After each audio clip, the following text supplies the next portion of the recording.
So the next thing we're going to do is to introduce the looping construct. And so to do that, we are going to make the Lego world's most simple program, which is just the start block connected to the stop block. Perfect. And the next thing we'll take a look at here is we're going to put a tank drive block in the center of this, and that's move tank. There we go. Come on. Doesn't seem to want to go there. Give me a second and I'll plop it in the center. There we go.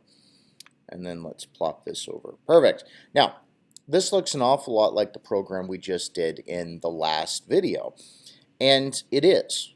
I press play and there is one rotation at 75% speed, and we want the braking to happen at the end so that the robot doesn't coast to a stop. All right? Not a big deal. What happens though if I want to do this 10 times, for example? Of course, I can just go 10 like this, or of course, I could leave this as 1 and drag up 10 tank blocks if I wanted to. That would work too. Any combination of those sorts of numbers.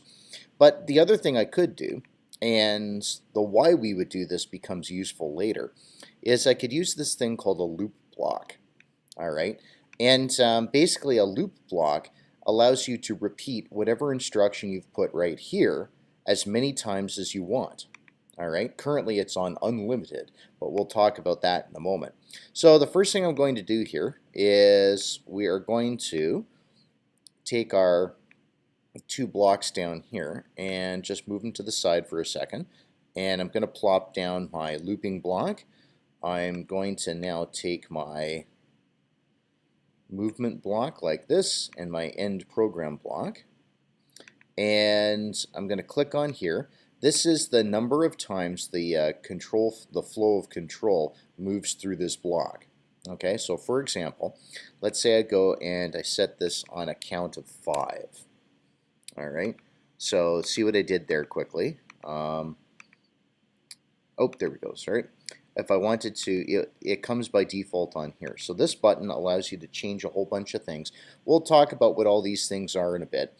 But in the meantime, we're just doing things simple. We're changing from unlimited to count, and I'm going to change my count to 5.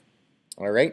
And what ends up happening here is I press play, and the program begins to move through the block. It moves 1 rotation, and then because it's a loop, it goes all the way back. And now we've gone through this green block once, and now we go through it twice, and it moves forwards again 1 rotation, and it goes back, and now we do it 3 times and 4 times and 5 times, and because that's 5 and we've done it 5 times, we now exit the program again.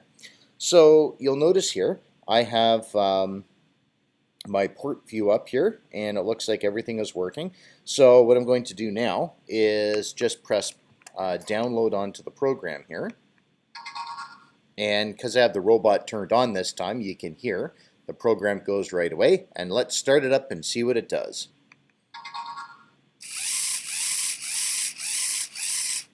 Now, because we had the braking on, you can actually hear the pulsing, right?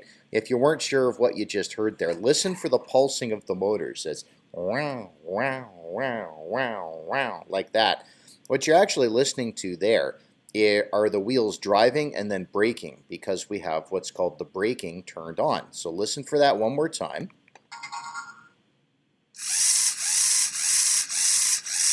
And you can hear it counting, right?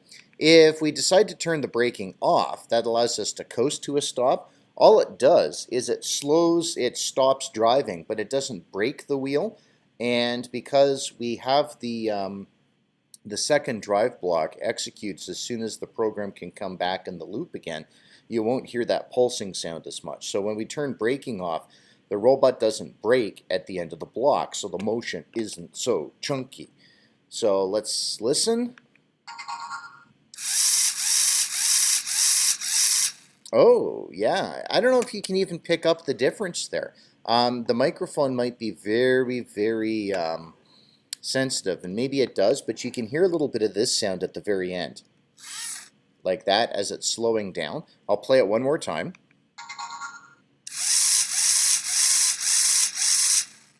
Yeah, you can kind of just hear that little bit of a noise like that. And that's actually the braking being turned off. I thought there'd be a bigger difference between the two. But anyways, that's basically how you end up doing a loop here. So for example, if we were going to do like, a boogie back and forth or something like that, let's stick a second drive block in here, like so. And what you'll see now is we'll ask the motors to do, oh, I don't know. Let's say we're going to ask it to do another rotation, but this time I'm going to get it to do it really fast but backwards. All right, so what will happen in this program is that we press start and we enter the loop. It goes forwards at 75% speed. It goes backwards at full speed. And then it goes and does the same thing again, forwards, backwards, that's twice, forwards, backwards, that's 3 times, forwards, backwards, that's 4 times, forwards, backwards, that's 5 times. And because we asked the loop to only loop for 5, we now exit the loop. So let's give that a try. So you should be able to hear the forwards and backwards motion now. And I'm actually going to turn the braking on here. So let's listen to this.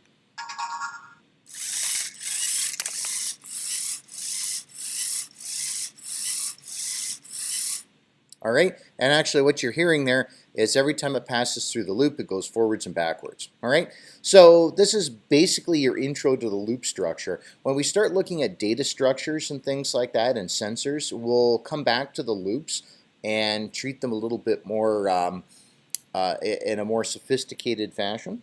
All right, but for now, I think what I'll leave you with is I'm actually going to leave this block moving forwards, and I want this block here to have one motor full forwards and one motor full backwards. And I want you to put that into your own Lego blocks and put that on your own robot and tell me what your robot does.